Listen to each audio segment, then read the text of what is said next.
7 minutos exactamente pasaron de las 10 de la mañana y bueno, lo habíamos adelantado y lo hemos seguido minuto a minuto, ¿no? Lo que era justamente el juicio con la tragedia, masacre, tragedia anunciada, etcétera, etcétera. Estamos con María Luján Rey, ¿no? En comunicación, a quien obviamente, en principio, un abrazo enorme, María Luján. Muchas gracias, muchas gracias. Bueno, la otra vez decíamos, ¿no? Fuiste la cara visible, la verdad es que ayer, escuchando justamente un análisis que hacían sobre el uso del cerebro, etcétera, y estas cuestiones de por qué quedan fechas marcadas, ¿no? Y que no podemos olvidar qué era lo que estábamos haciendo.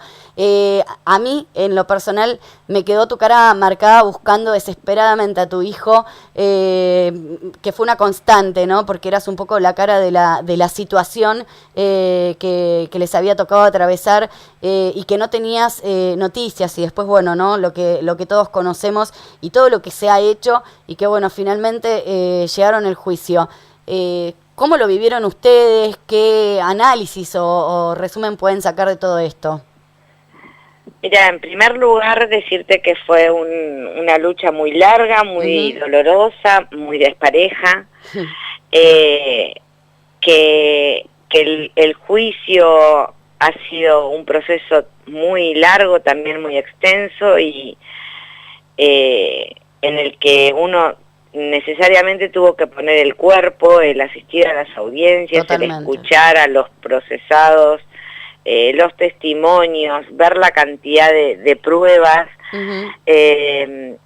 Fueron jornadas que la verdad es que agotaban física, psíquica y emocionalmente, pero también era volverse de los tribunales con la sensación de tranquilidad, de saber que la justicia contaba con pruebas para demostrar lo que era la verdad, lo que nosotros sostuvimos desde el primer momento. Esta tragedia tenía muchos responsables y estaban sentados cada uno de ellos allí en el banquillo de los acusados. El día de la sentencia fue el día que esperábamos desde el primer momento, así que cuando el tribunal dispuso que iba a ser el 29 de diciembre, vivimos con muchísima ansiedad esos días, con la tranquilidad de saber, te repito, que los jueces tenían para valorar una infinita cantidad de pruebas, y con la confianza de que esta sentencia, este fallo iba a ser condenatorio. Así que cuando finalmente llegó, sentimos la satisfacción del deber cumplido, ¿no? De haber hecho todo para llegar a ese día, y que tal como lo esperábamos, hemos tenido un fallo histórico.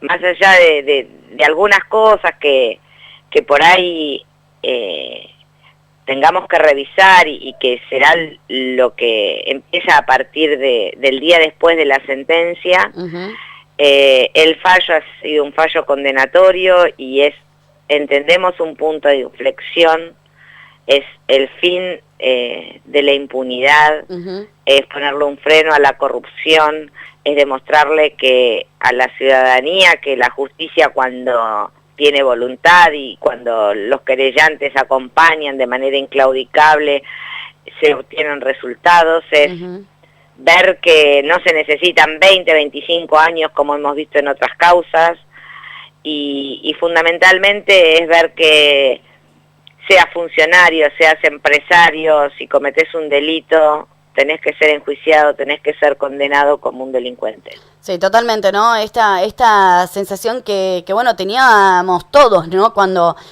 arrancaba el juicio, de decir, bueno, ¿ahora qué va a pasar, no? Porque como vos decís, hay juicios que se hacen contra el Estado y obviamente, ¿no? Con empresas que han participado en el Estado y que nunca fueron controladas, que decían, nunca se llega a nada, y la verdad que hay que reconocer que vos decías, y estamos totalmente de acuerdo, es una lucha desigual, porque sabíamos todo lo que se ponía en juego, ¿no? Y cuántas cosas, o cómo actúan justamente empresarios corruptos, funcionarios que bueno, dejan mucho que desear, etcétera, que tiene que ver justamente con el primer objetivo es dividir justamente a las familias que fueron las perjudicadas y las damnificadas, ¿no? Y en este caso, muertos y heridos. Sí, los intentos de silenciar nuestras voces, los intentos de cooptación por parte de para los integrantes del grupo. Nosotros comprendimos con qué nos enfrentábamos ya en los primeros días, cuando desde el gobierno se intenta instalar en la opinión pública la idea de que esta tragedia respondía a un error humano, a una impericia del maquinista, y se dejaba de lado el análisis de la situación estructural del tren, de los años de desidia, de los años de...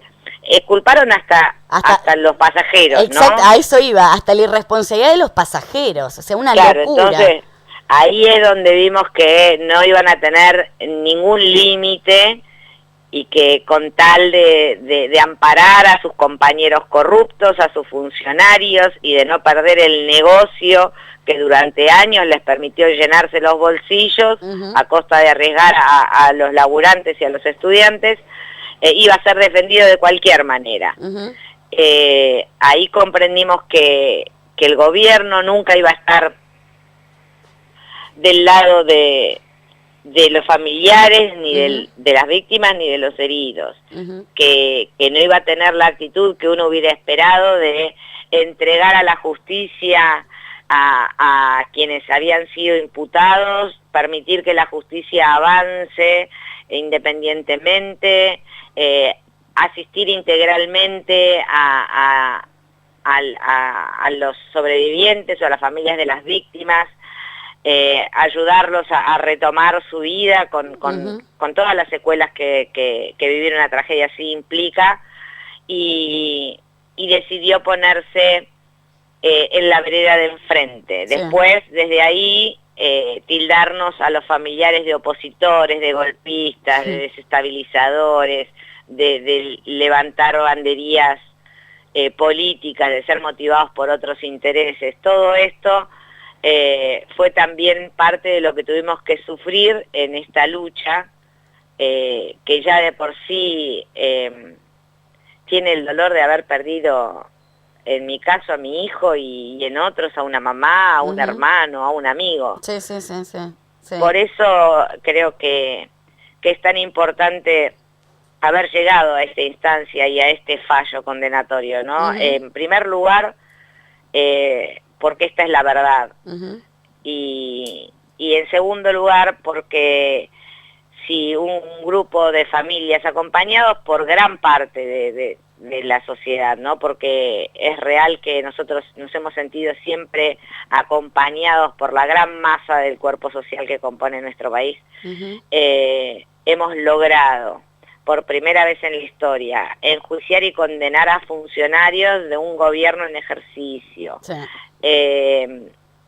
empresarios amigos del poder, y mal o bien hemos puesto al gobierno en su momento en la obligación de salir a hacer algo con los trenes. Falta mucho por hacer.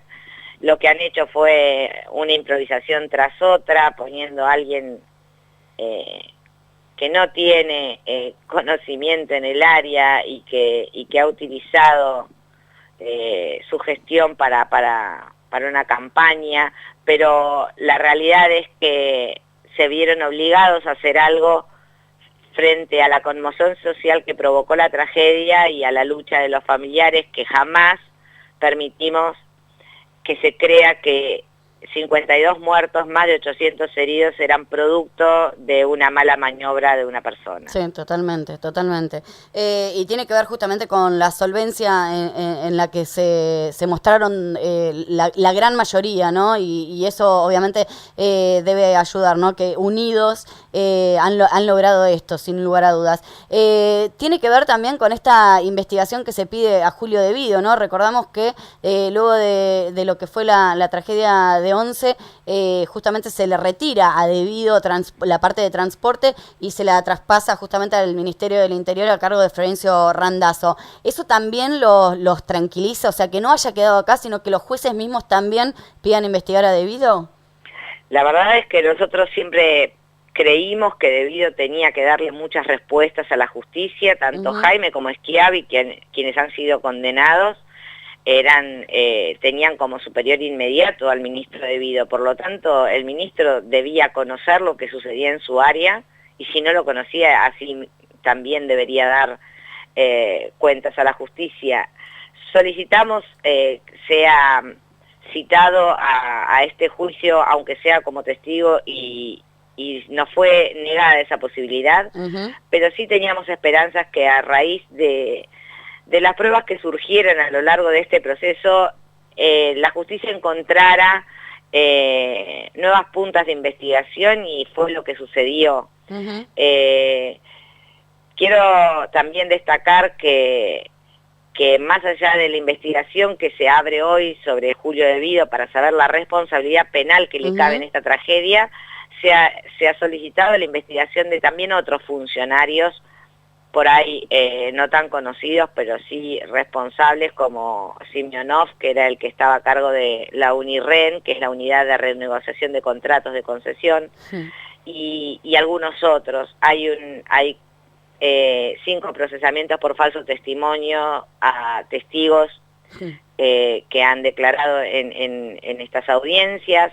Hay un pedido de que se retire del listado oficial a un perito por las inconsistencias en su informe, y todo eso nos permite también pensar que, bueno, que realmente se ha trabajado, y que el Tribunal Oral Federal ha trabajado con absoluta seriedad y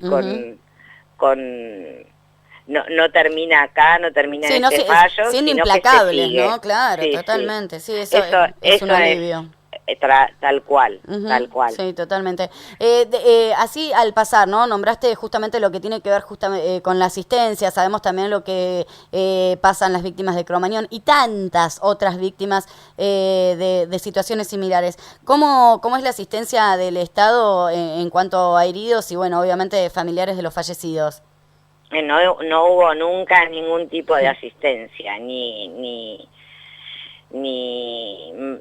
médica, ni psicológica, ni económica, ni de ningún tipo. Desde el primer momento han dejado en el más absoluto abandono a todos los sobrevivientes y a los familiares de las víctimas. La verdad es que no hemos recibido nunca ningún tipo de ayuda, ni sistematizada. Entre nosotros nos hemos dado una mano, claro.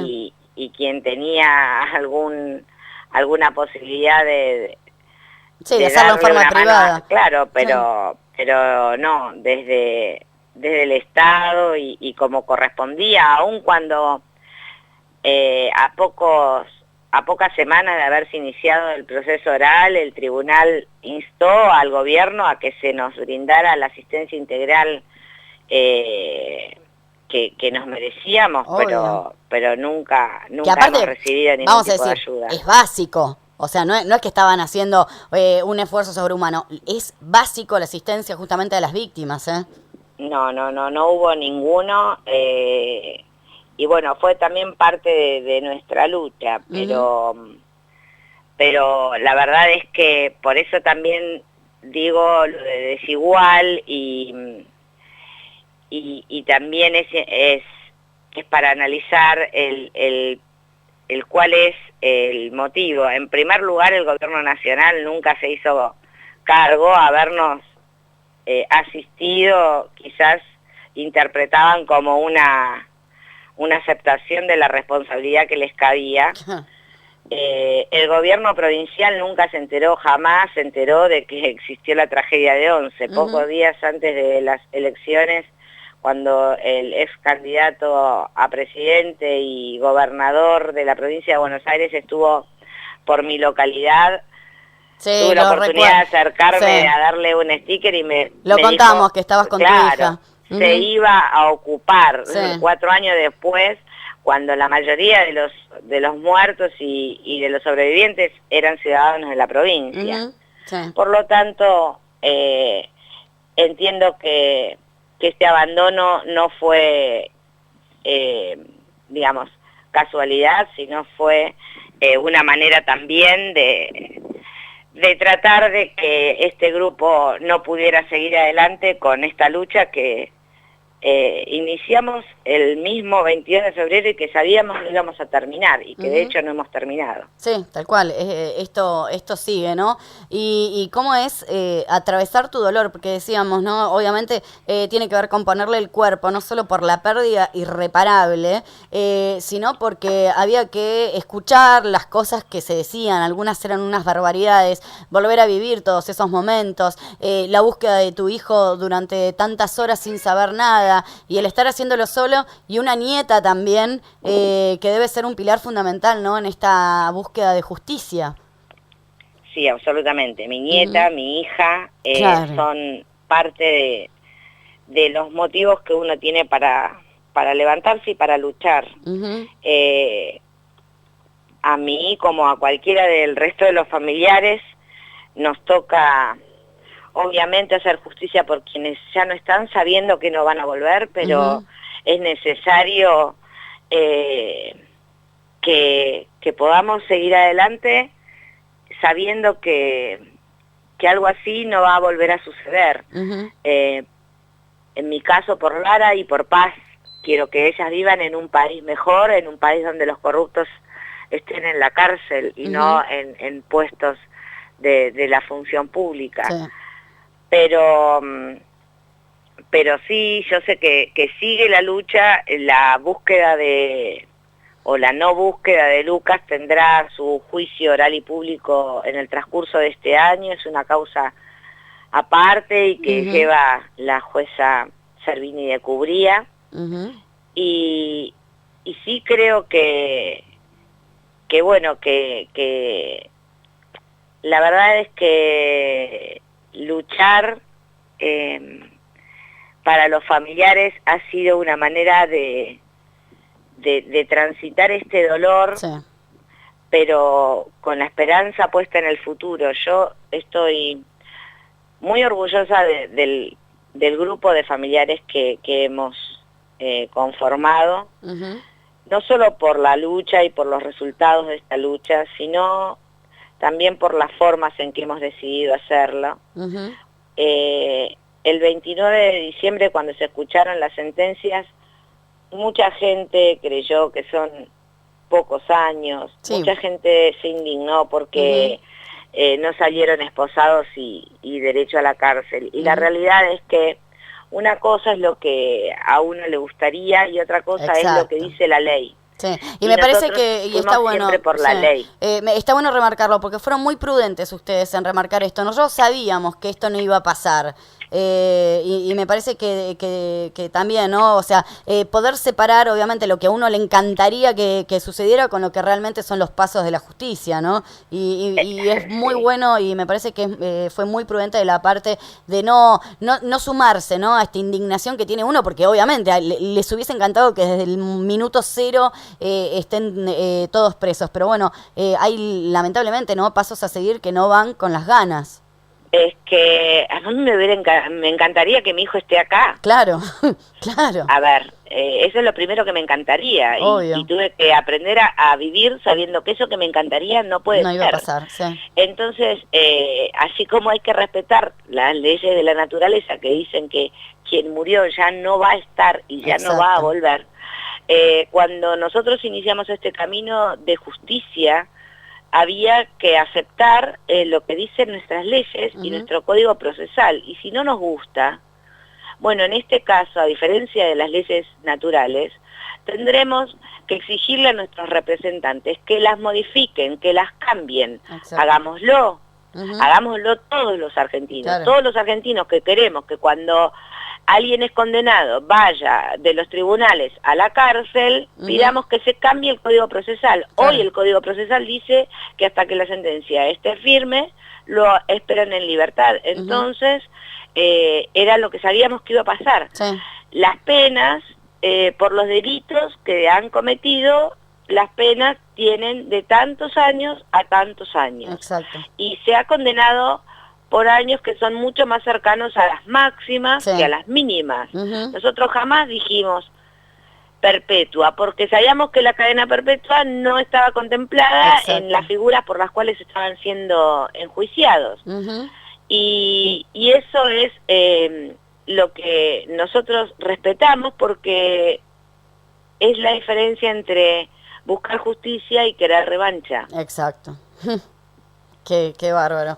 Bueno, obviamente, ¿no? Esto que tiene que ver también con ahora, ¿no? De alguna forma, digamos, es una curita para semejante dolor, ¿no? O sea, afortunadamente se ha conseguido, donde hemos visto infinidad de casos que no suceden. Y que incluso hacíamos referencia, ¿no? A cada uno de los comunicados leídos en los aniversarios, tristemente, ¿no? De las situaciones que también eran en conjunto y que se respetaba un poco y se armaba justamente con lo que cada uno de los familiares y amigos de las víctimas querían decir, ¿no?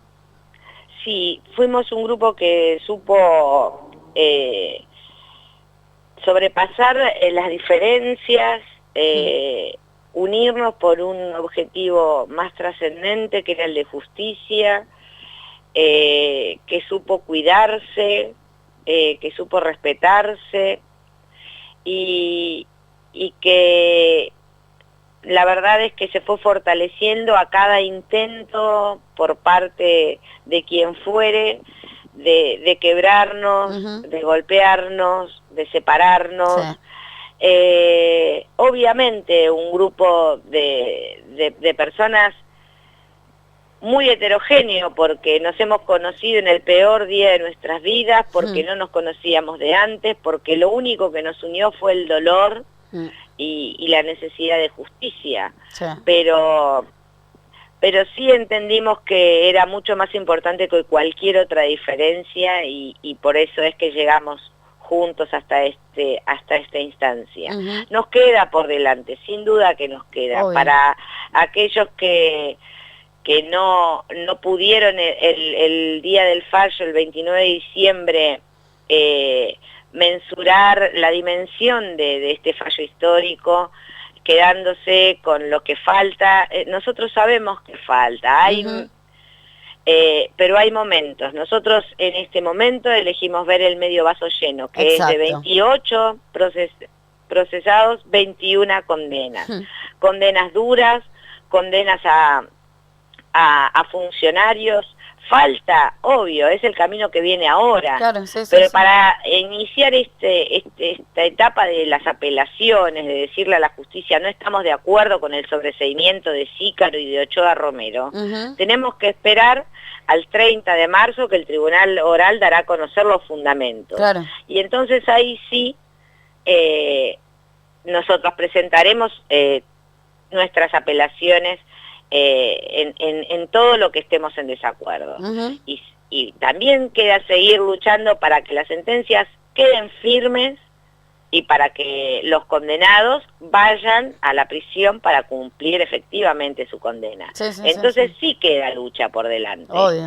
Pero para nosotros, y creo que para la sociedad entera y aquellos quienes han acompañado esta lucha, también entiendo que es necesario tomarse el momento de el merecido descanso y de celebrar una merecida victoria, entre comillas, con este paso que se ha dado. Creo que hay que reconocerse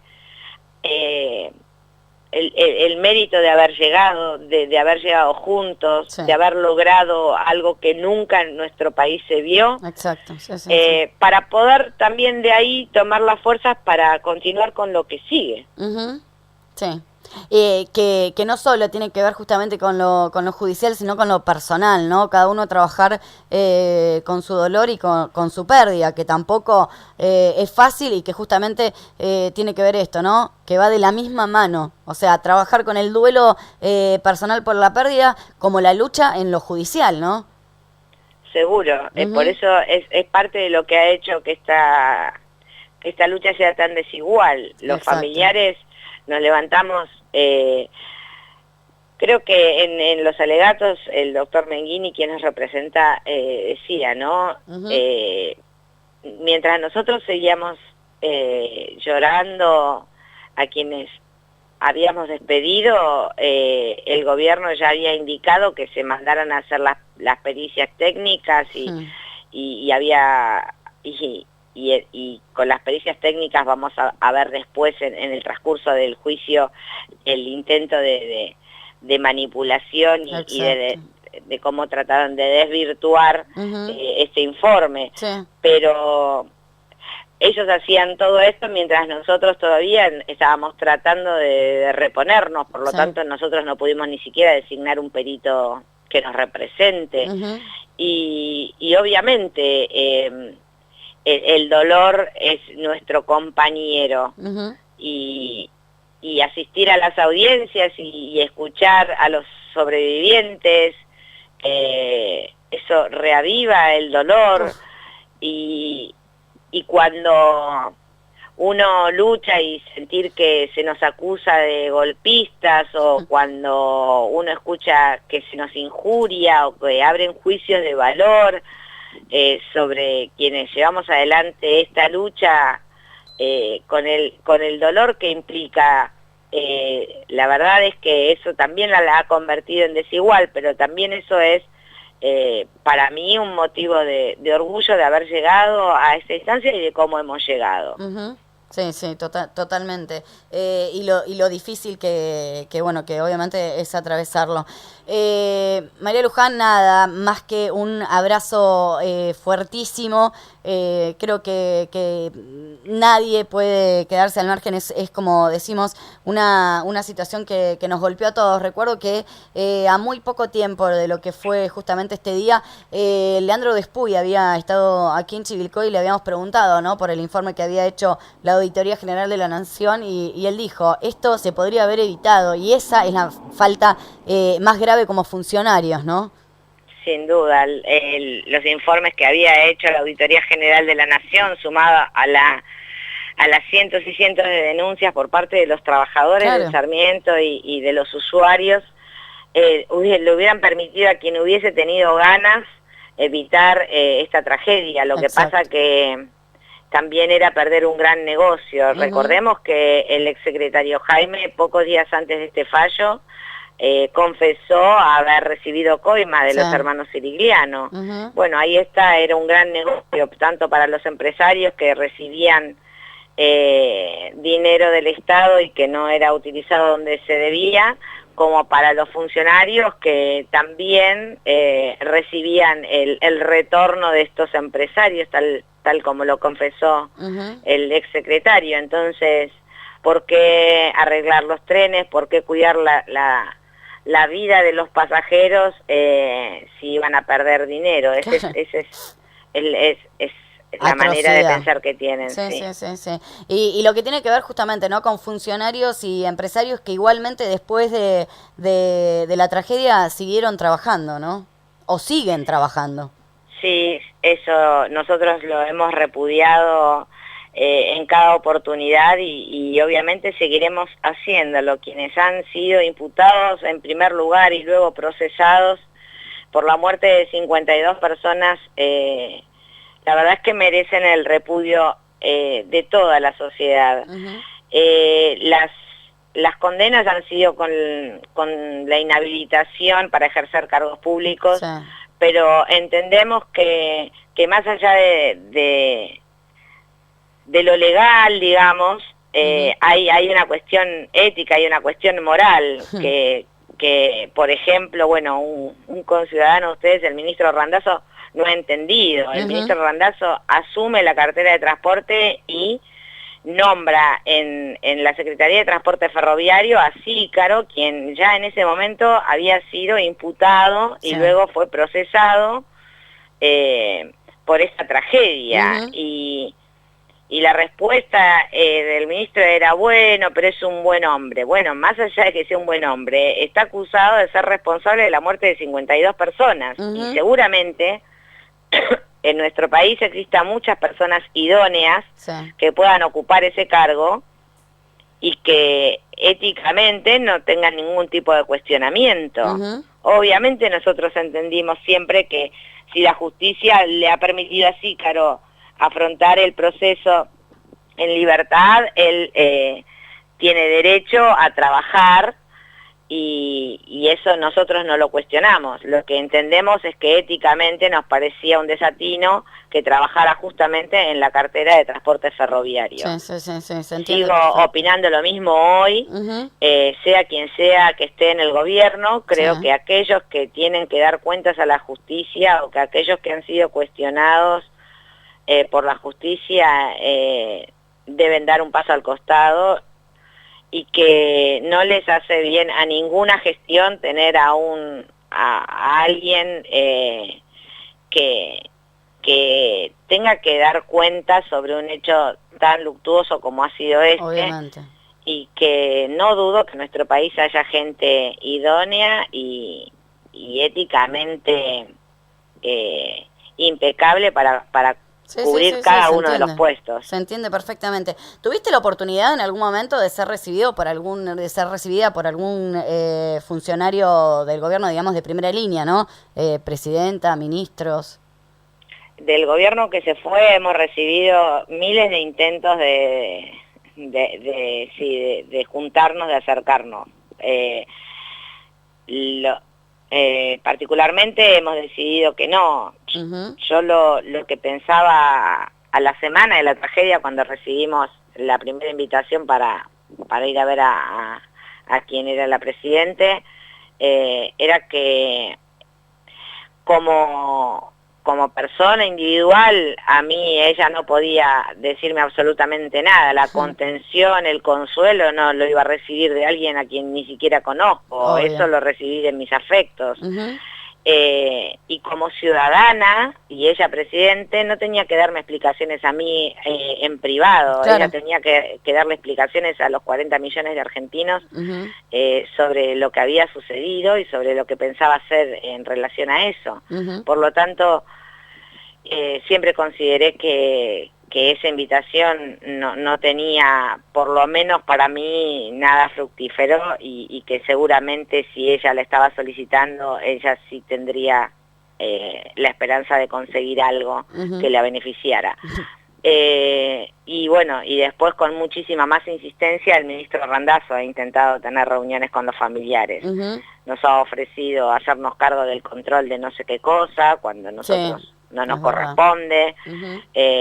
Y bueno, y he recibido muchísimos llamados del ministro tratando de que nos juntáramos a hablar. La verdad es que siempre fui muy respetuosa, obviamente dándole la negativa, pero siempre manteniendo el respeto que merece un ministro de la Nación, hasta la tragedia de Castelar. Cuando sucede la tragedia de Castelar, con 3 muertos y más de 300 heridos, y el ministro decide no dar un paso al costado, ahí perdió todo mi respeto. Sí, recordemos que fue posterior y ya transporte en manos de Florencio Randazzo. Que esto también debe haber tenido una lectura, ¿no?, de parte de ustedes, digamos, con un gobierno que automáticamente fue a buscar al maquinista como único responsable de semejante, ¿no?, cantidad de años en total abandono, y en esto de traspasar también transporte a otro ministro, ¿no?, como esta, digamos, vuelta de timonel, ¿no?, como para mostrar que algo se estaba haciendo. Sí, para mostrar que algo se estaba haciendo, compraron trenes a China, que no sabemos ni cuánto los pagamos, ni cuántos años vamos a seguir pagándolos, con un contrato que nos obliga a comprar los repuestos por 20 años, trenes que no sabemos ni siquiera cuál es su calidad, trenes que hoy, siendo 0 kilómetros, demoran en el trayecto de Once a Moreno más tiempo que lo que demoraban los viejos Toshiba. Sí, han hecho algo que tampoco evitó la tragedia de Castelar, ni tampoco evitó lo que se llamó 11-2, que si bien no tuvo víctimas fatales, recordemos un tren que se eleva por arriba del andén 2, casi 8 metros, y lo frena el techo de la estación. Una locura. el ministro anunció la renovación de vías cuando en realidad se cambiaron durmientes, qué sé yo, anunció una ley de estatización que en realidad es mentirosa y es engañosa. Los trenes nunca dejaron de ser del Estado, así que no se puede reestatizar algo que siempre fue del Estado, pero una ley en la que en ningún momento se lee la palabra inventario, por lo tanto el Estado reasume la gestión de los servicios de trenes sin revisar qué es lo que dejaron las empresas privadas que lo tuvieron durante años, asumiendo, digamos, las pérdidas que hayan dejado, lo que falte. Se supuestamente reestatiza, como a él le gusta decir, los trenes de pasajeros. Sin embargo, el Belgrano Cargas sigue estando en manos privadas. Digamos, una serie de medidas que ha demostrado que lo que han hecho fue tratar de mostrar que se hacía algo, muy lejos de lo que nosotros entendemos que se tiene que hacer, que es una verdadera política en materia de transporte. Claro, sí, se entiende. Que tiene que ver también quizás con su apuro por conversar con ustedes, ¿no? En ese momento, porque recordamos que en los comunicados que hacían no solo se habían quedado con lo que había pasado, sino con lo que se estaba haciendo, que es asumir una responsabilidad como también, ¿no? Ciudadanos lamentablemente damnificados. Bueno, nosotros cuando el ministro nos ofrece formar una comisión para controlar las obras del Sarmiento, le dijimos, digamos, no solo le respondimos que no, porque no nos correspondía, porque no estábamos capacitados técnica ni emocionalmente, y porque aparte, fundamentalmente, no nos correspondía, pero en vez de quedarnos con eso, nosotros lo que hicimos fue presentar un proyecto para que se conformara una comisión bicameral que generara la atención necesaria para garantizar la transparencia y que fuera esa comisión la que controlara. Llevamos el proyecto de ley, pero las 3 comisiones que debían estudiarlo estaban presididas por gente del oficialismo y ese proyecto fue cajoneado. Por lo tanto, lo que demuestra es que el ministro y que la voluntad política del gobierno no era realmente controlar, sino era calmarlos, cooptarnos a nosotros y ponernos del lado de ellos, pero nosotros siempre estuvimos del lado de la verdad, y la verdad es que el gobierno fue el que generó todas las condiciones para que el Chapa 16 se convirtiera en una tumba sobre ruedas. Sí, totalmente.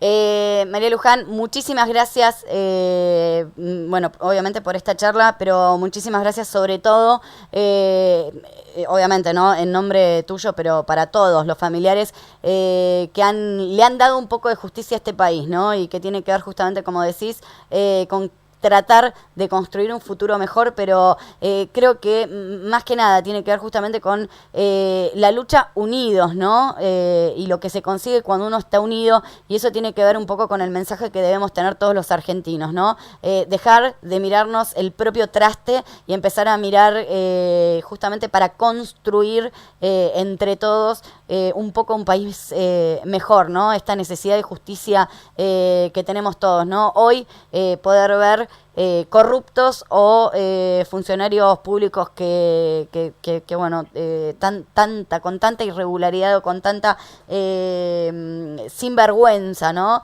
Han dicho las cosas que han dicho y bueno, hoy tienen una condena. Así que un abrazo fuertísimo, valoramos absolutamente esta lucha que han llevado todos y que no tiene nada que ver con ustedes, sino con mucho más que ustedes, ¿no? Estos claramente los trascienden a esta situación. Así que nada, un abrazo gigante. Bueno, muchísimas gracias. Esta lucha fue de todos los que han acompañado y todos los que entienden que merecemos vivir en un país mejor deben celebrar este fallo, saber que obviamente la lucha continúa, pero que es compromiso de cada uno de los ciudadanos, no necesariamente tenemos que perder a alguien en una tragedia evitable para comprometernos en la construcción de un país mejor. Totalmente. Y con justicia y con los corruptos encarcelados es la única manera de conseguirlo. Totalmente. Basta de corrupción y basta de impunidad. Totalmente. Muchísimas gracias. Muy feliz 2016 para todos. Igualmente para vos. Un beso grande.